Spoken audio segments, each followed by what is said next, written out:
আসসালামু আলাইকুম রহমতুল্লাহ। ঋণ এমন একটি বোঝার নাম, এই বোঝা তাকে ধরে বসেছে, তার জীবন একেবারে ছারখার করে দিয়েছে। প্রিয় দর্শক, এই ঋণের বোঝা নিয়ে পৃথিবীতে অনেক মানুষ ঘুরে বেড়াচ্ছে। একমাত্র তারাই জানে এই ঋণের বোঝা বহন করা কত কষ্টকর। প্রিয় দর্শক, আজকের এই ভিডিওতে আমি আলোচনা করব কিভাবে ঋণ থেকে মুক্তি পাবেন এবং কি দোয়া করলে আল্লাহ রব্বুল আলামিন ঋণ থেকে মুক্তি করে দেন, এবং দ্বিতীয়ত আলোচনা করব নামাজে সেজদায় কি দোয়া করলে বা আল্লাহ তাআলার কোন নামটি বেশি বেশি করে পাঠ করলে আল্লাহ রব্বুল আলামিন আমাদের ঋণগুলো দ্রুত পরিশোধ করার মতো ব্যবস্থা করে দেবেন। তো প্রিয় দর্শক, আজকের এই ভিডিওটি তারাই দেখবেন সম্পূর্ণ যারা মন থেকে চান আপনাদের সকল ঋণ আল্লাহ রব্বুল আলামিন দূর করে দুক এবং আপনাদের জীবনে আর্থিক সচ্ছলতা দান করুক। তো প্রিয় দর্শক, চলুন ভিডিওর মূল আলোচনায় প্রবেশ করা যাক। হযরতে আলী রাদিয়াল্লাহু তাআলা আনহু বলেন, দরিদ্রতা যদি কোনো মানুষের নাম হতো তাহলে আমি তাকে হত্যা করে শেষ করে দিতাম, কেননা এই দরিদ্রতা এত একটা খারাপ জিনিস। এই দরিদ্রতা মানুষকে নিঃস্ব করে দেয়। প্রিয় দর্শক, হযরতে আলী রাদিয়াল্লাহু তাআলা আনহু কতটা কঠোরভাবে এই দরিদ্রতা থেকে মুক্তি পেতে চাইতেন। প্রিয় দর্শক, দরিদ্রতা যখন মানুষকে ধরে বসে তখন মানুষের আমল এবং ইমানেও আঘাত করে, কেননা মানুষ এই দরিদ্রতা থেকে মুক্তি পাওয়ার জন্য অনেক সময় হারাম কাজেও লিপ্ত হয়ে যায় তার রিজিকের জন্য। প্রিয় দর্শক, এই দরিদ্রতা থেকে মুক্তি পাওয়ার জন্য নবীজি সাল্লাল্লাহু আলাইহি ওয়াসাল্লাম প্রতিনিয়ত আল্লাহ তাআলার দরবারে দোয়া করতেন। এক জৈনিক ব্যক্তি নবীজি সাল্লাল্লাহু আলাইহি ওয়াসাল্লাম দেখলেন, তিনি প্রতিনিয়ত আল্লাহ তাআলার দরবারে দোয়া করছেন যেন আল্লাহ রব্বুল আলামিন ঋণ এবং দরিদ্রতা থেকে তাকে মুক্ত করে দেয়।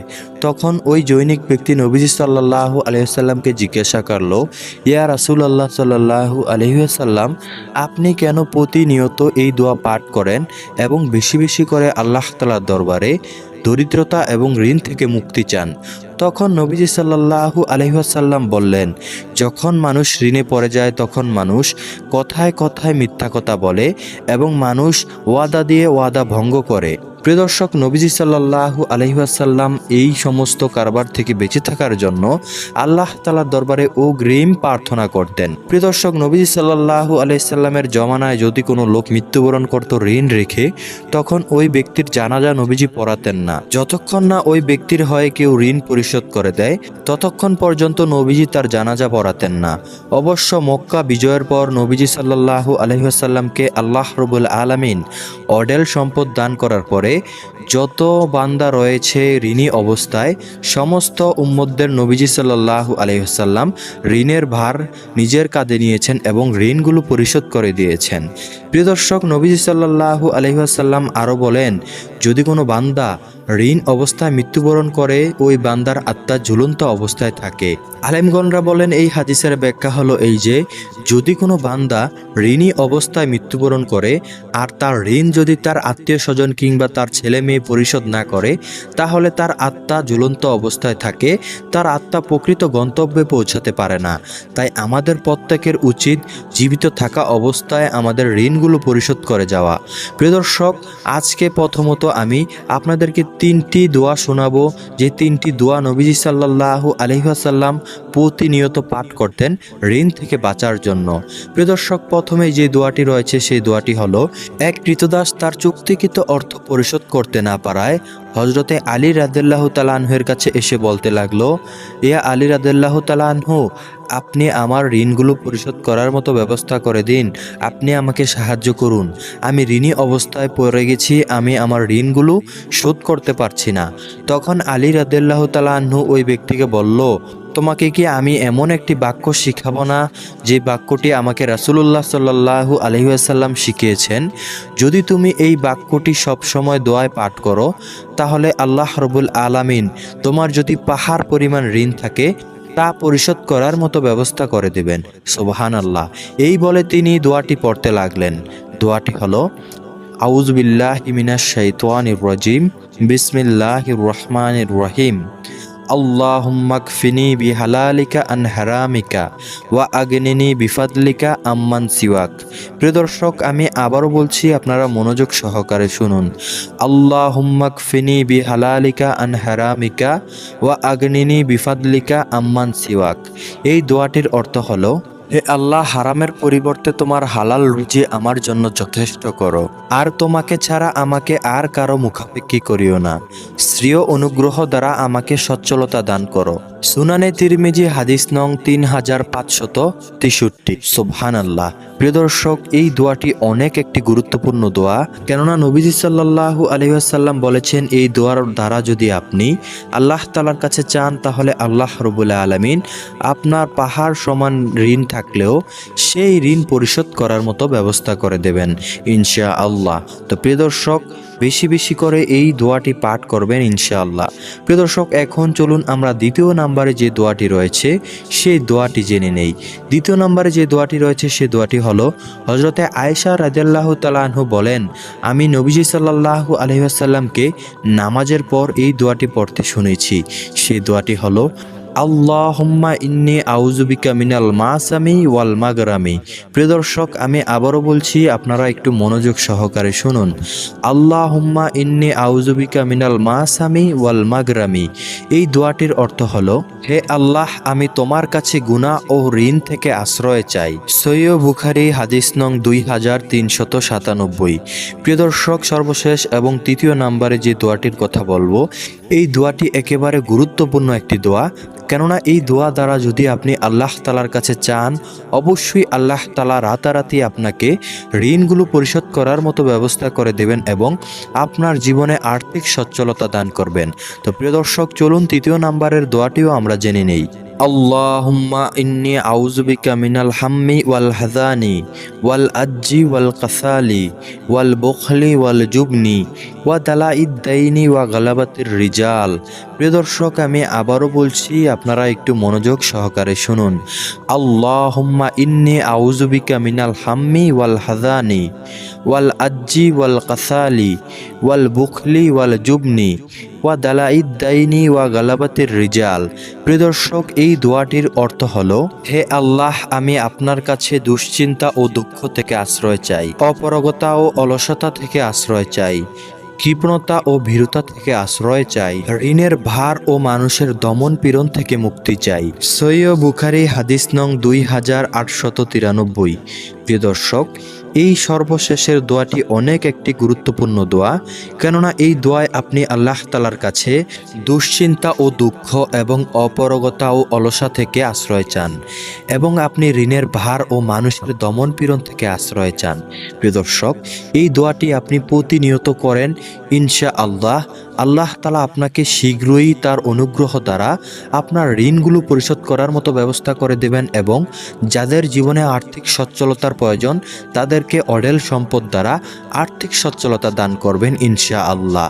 যারা ঋণ অবস্থায় রয়েছেন এবং দরিদ্র অবস্থায় রয়েছেন, একমাত্র তারাই সমাজের মানুষের এবং আত্মীয় স্বজনের রূপ দেখে ফেলেছেন। কেননা আপনি যদি গরিব হয়ে থাকেন এবং আপনার বাবা যদি গরিব হয়ে থাকে, আপনার আত্মীয় স্বজনরা, আপনার খালা ফুফু, আপনার চাচারা আপনার বাবার অর্থ দ্বারা আপনাদেরকে পরিমাপ করে, তারা আপনার বাবার অর্থ অনুযায়ী আপনাদের সাথে উত্তম ব্যবহার করে। প্রিয় দর্শক, দুনিয়ার রীতিনীতি এটাই হয়ে গেছে, যার যত টাকা তার সাথে মানুষ ততই সদাচরণ করে এবং তার সাথেই মানুষ বেশি মিশতে থাকে। আর যদি আপনার কোনো টাকা না থাকে, আপনি দরিদ্র ঘরের সন্তান হয়ে থাকেন এবং আপনার বাবা যদি দরিদ্র থাকে, তাহলে আপনার আত্মীয় স্বজন আপনাদের দিকে তাকায়ও না। প্রিয় দর্শক, যারা ঋণী অবস্থায় রয়েছেন একমাত্র তারাই জানেন ঋণের কত যন্ত্রণা, কেননা এই ঋণে যারা পতিত রয়েছে একমাত্র তারাই জানে মানুষ তাদের দিকে কিভাবে তাকায়। কেউ তাদেরকে সাহায্য করার জন্য এগিয়ে আসে না। তাই প্রিয় দর্শক, নিজেকেই নিজের সাহায্যের জন্য এগিয়ে যেতে হবে এবং নিজের প্রচেষ্টায় নিজের ঋণগুলো নিজেকে পরিশোধ করার মতো তৌফিক আল্লাহ তাআলা যেন দান করে, সেই জন্য আল্লাহ তাআলার কাছে এই দোয়াগুলো বেশি বেশি করে পাঠ করতে হবে। প্রিয় দর্শক, এতক্ষণ আলোচনা করলাম আল্লাহ তাআলার দরবারে নবীজি সাল্লাল্লাহু আলাইহি ওয়াসাল্লাম যেইভাবে যেই 3টি দোয়া দ্বারা আল্লাহ তাআলার কাছে দোয়া করতেন। এখন আলোচনা করব নফল নামাজের সেজদায় আল্লাহ তাআলার 3টি নাম যদি আপনি পাঠ করেন, ইনশাআল্লাহ আল্লাহ রব্বুল আলামিন আপনার সকল মনের আশা দ্রুত শুনবেন এবং আপনার মনের আশাগুলো পূরণ করবেন। প্রিয় দর্শক, সেই সাথে সাথে আপনার ঋণের দুশ্চিন্তা আল্লাহ তাআলা দূর করে দেবেন কুদরতি হাত দ্বারা। তো প্রিয় দর্শক, আমরা নফল নামাজের সেজদায় কোন 3টি নাম কিভাবে পাঠ করব তা এখন আমি বলে দিচ্ছি, আপনারা মনোযোগ সহকারে শুনুন। আল্লাহ রব্বুল আলামিনের কাছে আমরা প্রতিনিয়ত দোয়া করি এবং আল্লাহ তাআলাকে ডাকাডাকি করি আমাদের অর্থ আমাদেরকে সাহায্য করার জন্য এবং আমাদের দোয়াগুলো কবুল করার জন্য। কিন্তু প্রিয় দর্শক, আমরা কি জানি আল্লাহ রব্বুল আলামিন স্বয়ং নিজেই আমাদেরকে ডাকেন? এমন একটি মুহূর্ত রয়েছে যেই মুহূর্তে আল্লাহ তাআলা সেই সপ্তম আসমান থেকে নিম্ন আসমানে নেমে আসে এবং বান্দাদেরকে ডাকতে থাকে, ও বান্দারা, তোমাদের কার কি প্রয়োজন? তোমরা এখন এই মুহূর্তে আমার কাছে চাও, আমি তোমাদেরকে সব কিছু দান করব। কিন্তু প্রিয় দর্শক, দুর্ভাগ্যের ব্যাপার, সেই সময় আমরা নাক টেনে ঘুমাই। হ্যাঁ প্রিয় দর্শক, সেই সময়টি হলো তাহাজ্জুদের সময়।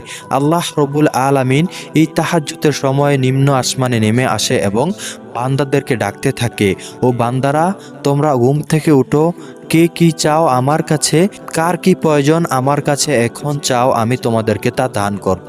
প্রিয় দর্শক, সেই সময় যদি আপনি আল্লাহ তাআলার দরবারে 2 থেকে 4 রাকাত নফল নামাজ আদায় করার মাধ্যমে এই নফল নামাজের সেজদায় আপনারা এই 3টি আল্লাহ তাআলার সিফাতি নাম ডাকতে পারেন, ইনশাআল্লাহ আমি বলতে পারি আল্লাহ রব্বুল আলামিন শীঘ্রই আপনাদের দোয়াগুলো কবুল করে নেবেন। তো প্রিয় দর্শক, কিভাবে ডাকবেন চলুন আমি বলে দিচ্ছি, আপনারা মনোযোগ সহকারে শুনুন। সর্বপ্রথম আপনারা তাহাজ্জুদের সময় জাগ্রত হবেন এবং জাগ্রত হয়ে ওযু করতে চলে যাবেন। ওযু করার সময় খেয়াল রাখবেন সম্পূর্ণ ওযু যাতে সঠিক এবং সুন্দরভাবে হয়। কেননা প্রিয় দর্শক, অনেকে দেখা গেছে ওযু করার সময় তাদের হাত ভালো করে ভিজায় না, তাদের হাতের বিভিন্ন অঙ্গ প্রত্যঙ্গ শুকনা থেকে যায়।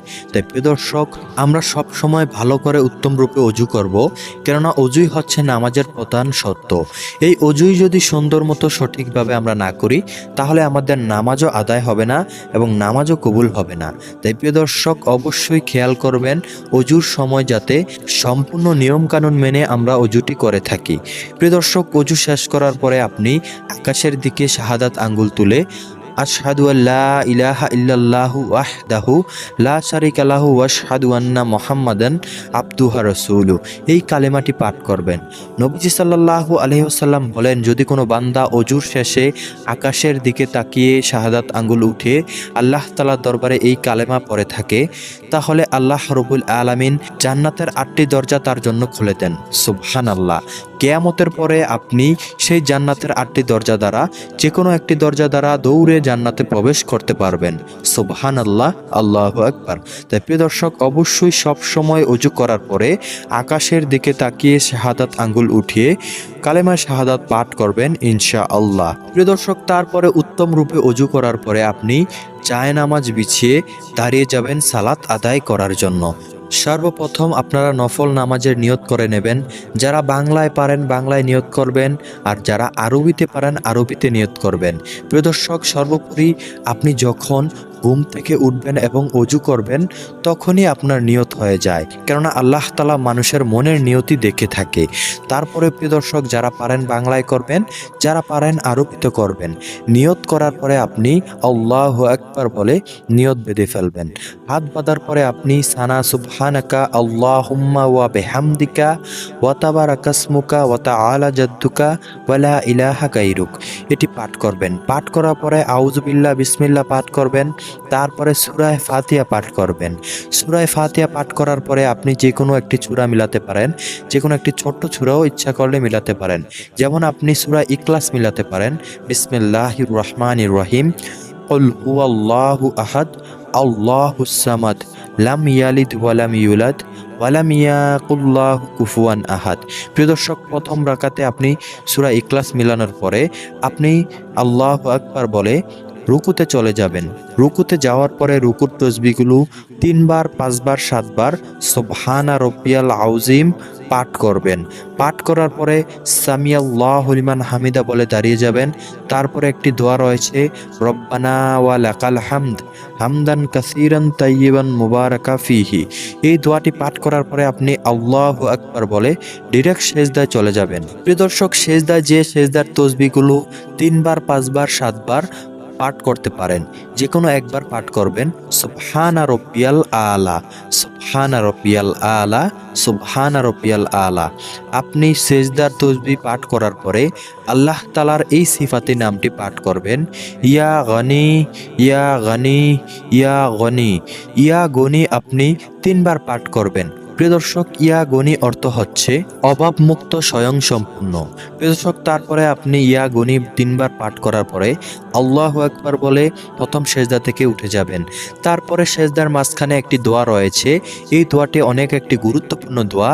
বিশেষ করে এই দোয়াটি আপনি সব সময় পাঠ করবেন।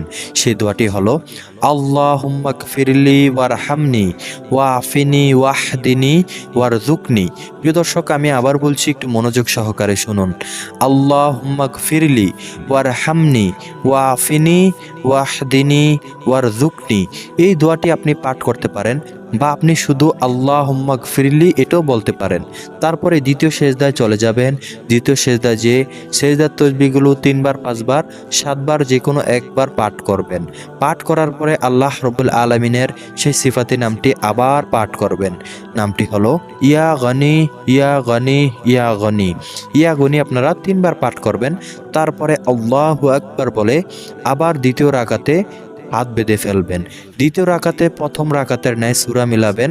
সূরা মিলানোর পরে আবার রুকুতে চলে যাবেন। রুকুর তসবিহগুলো পাঠ করবেন, সামিয়াল্লাহু লিমান হামিদা রব্বানা ওয়া লাকাল হামদ বলে আবার সোজা সেজদায় চলে যাবেন। সেজদায় যে সেজদার তসবিহগুলো 3 বার 5 বার 7 বার পাঠ করবেন, সুবহানা রব্বিয়াল আলা। পাঠ করার পরে আল্লাহ রব্বুল আলামিনের আরেকটি সিফাতি নাম পাঠ করবেন।